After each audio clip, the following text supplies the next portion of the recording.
위안부 강제동원 역사를 왜곡하는 등 일본 정치인들의 망언과 아베 정권의 우경화에 대해 전 세계가 비판의 목소리를 높이고 있습니다. 그런데 이런 일본 정치권과 달리 일본의 한 기독교단이 17년째 위안부 할머니들을 위해 모금 활동을 펼쳐와 감동을 주고 있습니다. 이인찬 기자의 보도입니다.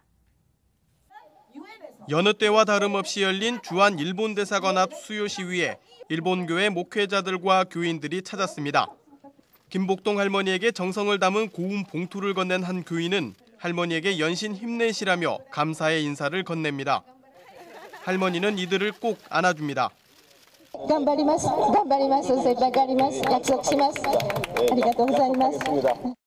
수요 시위에 함께한 이들은 일본 기독교단 소속으로 교단 내에 구성된 전후 보상을 요구하는 6위원회 대표 자격으로 한국을 찾았습니다.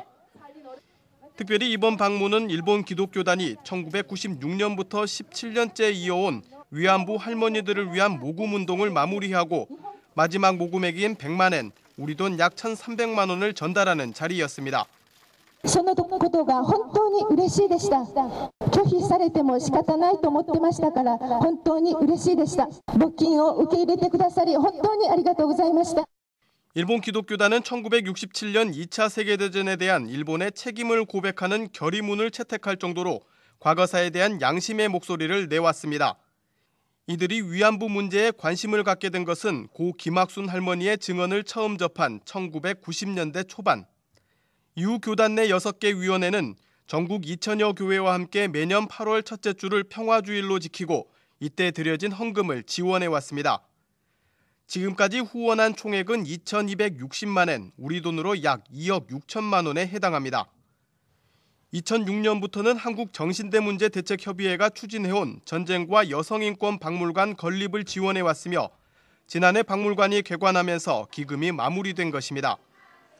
위안부 피해자인 김복동 할머니는 다시는 전쟁 때문에 힘없는 여성들이 억울한 일을 당하지 않도록 역사를 바로잡는 데 최선을 다해달라며 일본 교인들에게 당부했습니다.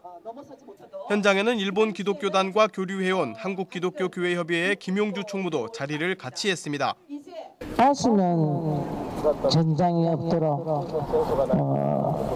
제발 그 아베라는 자가 당선 안 되도록 제발 부탁드리며 일본 정부는 일본이 전쟁 범죄 당사국임을 한시도 잊어서는 안 되며 일본 평화헌법 9조를 삭제하거나 변경해서는 안 됩니다. 한편 일본 기독교단 대표단은 수요 시위에 앞서 교회협을 예방하고 김 총무와 김혜숙 양성평등위원장 등과 함께 동북아 평화를 위한 한일교회의 연대와 협력 방안을 논의했습니다. 대표단은 일본 시민단체들과 연대해 과거사 반성을 위한 새로운 방안을 모색할 계획입니다. 일본 기독교단 대표들은 일본 정부가 위안부 피해 할머니들에 대한 진정성 있는 사과와 피해 보상에 나설 때까지 활동을 멈추지 않겠다는 각오입니다. 양심을 잃어버린 일본 정부와 극우 정치인들에 비해 17년 동안 용서를 구해온 일본 기독교인들의 모습이 적지 않은 감동을 주고 있습니다. C채널 뉴스 이인창입니다.